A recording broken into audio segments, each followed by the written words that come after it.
En este vídeo vamos a hablar de otro tipo importante de relación entre clases, que es la herencia. Veremos qué es la herencia, cómo la vamos a utilizar para relacionar dos clases y qué implica esa relación, y cómo se traslada esa relación al código y qué características va a tener el código que usemos para definir la herencia. Bueno, pues la herencia es una relación entre clases que permite definir subtipos de una clase principal. Esa clase principal de la que vamos a definir subtipos se le suele llamar, según la documentación que consultéis, o clase padre, o superclase, o clase base. Y los diferentes subtipos que vamos a definir, las diferentes subclases, se les suele llamar clases hija, subclases o clases derivadas.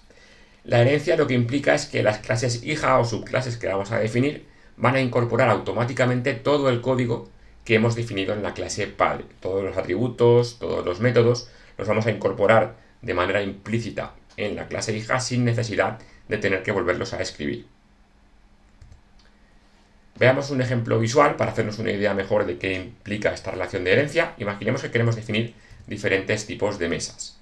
Crearemos una clase general, mesa, que defina la información y las operaciones comunes que queremos hacer con las diferentes mesas. Por ejemplo, las dimensiones de la mesa, que puede ser un array con el alto, el ancho y el largo, el color que tiene la mesa, puede ser un string, el número de patas que tiene la mesa, y luego como métodos, por ejemplo, un método dibujar que nos sirva para dibujar la mesa en la pantalla.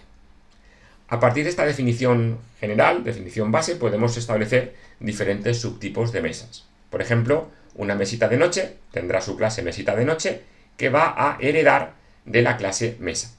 Para indicar esa herencia en el diagrama de clases, haremos una flecha que conecte la clase hija, mesita de noche en este caso, con la clase padre mesa.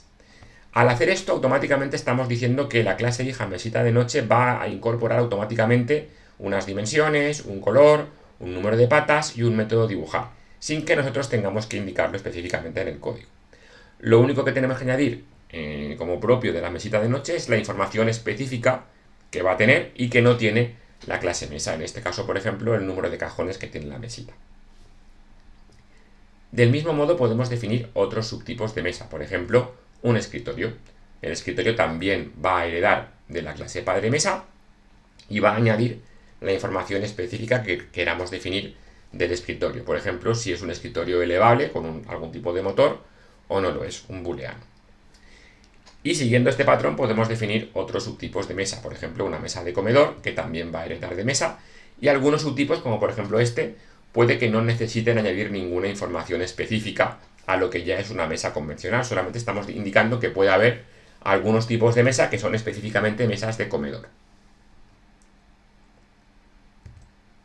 Bien, ¿cómo trasladamos la herencia al código? Vamos a ver el ejemplo en César y comentaremos algunas particularidades en otros lenguajes. La clase base se define como una clase normal y corriente. La clase mesa en este caso pues tendrá una serie de atributos, las dimensiones, que puede ser un array de 3 enteros con el ancho, el alto y el largo, el color, que puede ser un string como decíamos antes, y el número de patas. En el constructor le pasamos cada uno de los 3 parámetros para asignar el valor a cada uno de los atributos, dimensiones, color y número de patas. Y luego aparte definimos los métodos necesarios que queramos en la clase mesa, por ejemplo el método dibujar.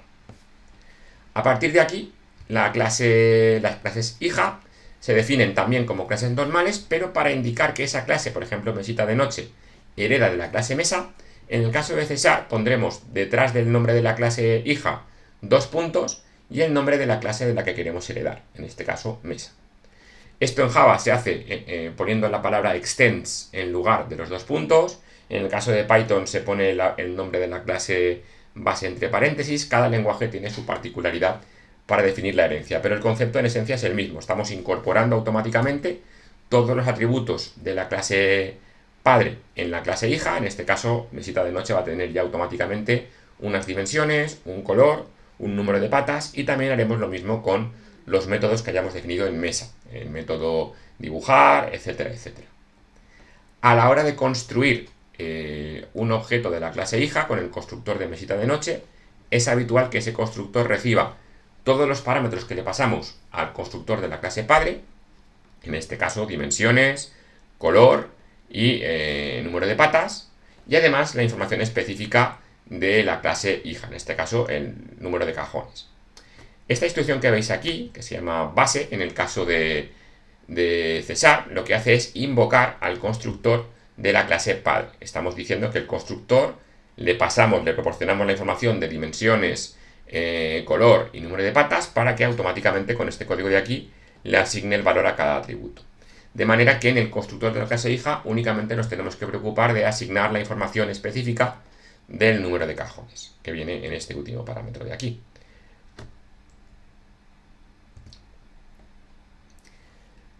En ocasiones nos puede interesar, desde la clase hija, acceder a atributos de la clase padre. Esos atributos ya hemos visto en vídeos anteriores que conviene definirlos como privados.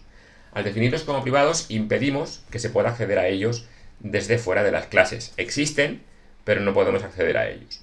Para evitar ese problema en el caso de la herencia, lo que podemos hacer es definir los atributos de la clase padre como protegidos. En la clase mesa, en lugar de poner los atributos como private, los ponemos como protected. El protected es un modificador de visibilidad específico para el caso de la herencia, que va a permitir que desde cualquier clase hija, por ejemplo mesita de noche, podamos acceder en cualquier parte del código a un atributo concreto que existe en la clase padre. En este caso el color, como es protegido, puedo acceder a él desde este método mostrar de la clase mesita de noche.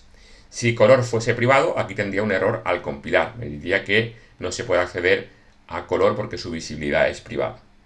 Entonces, de esta manera evitamos que se pueda acceder a estos atributos desde fuera de esa relación de herencia, pero sí dentro de la herencia acceder a cualquier atributo de la clase padre desde las clases hija.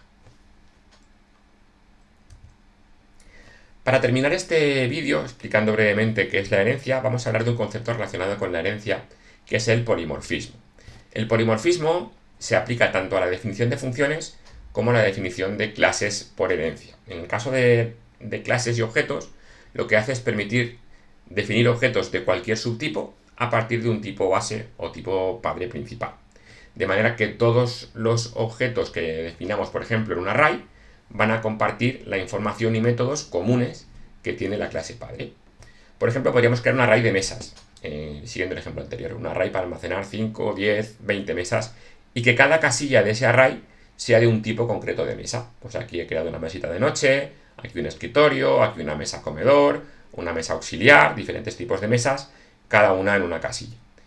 Todas ellas van a ser subtipos de mesa. Estamos aplicando un polimorfismo. Un array del tipo base se puede comportar en cada casilla como cualquier subtipo concreto de ese tipo base. Esto lo que me permite es tratar a todas las mesas por igual. Todas las mesas van a poder tener un comportamiento común, todo el que esté definido en la clase padre mesa. Si la clase padre mesa tiene un método dibujar, yo voy a poder dibujar cualquier mesa que tenga en el array, ya sea una mesita de noche, un escritorio, una mesa de comedor, etc., invocando al método de la clase padre. También, dependiendo del lenguaje que estemos tratando, podremos acceder a cada casilla y tratar a esa mesa como lo que es, como un escritorio en concreto, como una mesa en comedor, y acceder a los métodos específicos que tiene esa subclase. No vamos a ver esto en el curso porque se excede un poquito de los contenidos básicos que implica la herencia. Lo que es interesante, lo que es importante es que entendáis qué es la herencia, qué implica en el código, poder definir subtipos que comparten un código común a partir de una clase base, y cómo podemos utilizarla para crear colecciones de objetos de un mismo tipo base. En definitiva, la herencia nos permite generar subtipos, definir una relación que podríamos decir de tipo es un. Por ejemplo, mesita de noche es un tipo de mesa, escritorio es un tipo de mesa, y por eso podemos definir una herencia entre mesita de noche y mesa o escritorio y mesa, a través de esa relación es un que nos permite compartir el código. Notar que en otros casos, aunque veamos que el código es similar, la herencia semánticamente no sería correcta. Hemos visto que una mesa tiene unas dimensiones, un color y un número de patas. Un perro, por ejemplo, también tiene unas dimensiones, un color y un número de patas, pero un perro no es una mesa. Semánticamente no sería correcto que una clase perro heredase de una clase mesa, porque no es un tipo concreto de mesa. Aunque lo queramos hacer para aprovechar el código de mesa y no repetirlo, semánticamente no sería correcto. Siempre aplicaremos herencia a partir de esa relación de subtipo, de es un tipo de.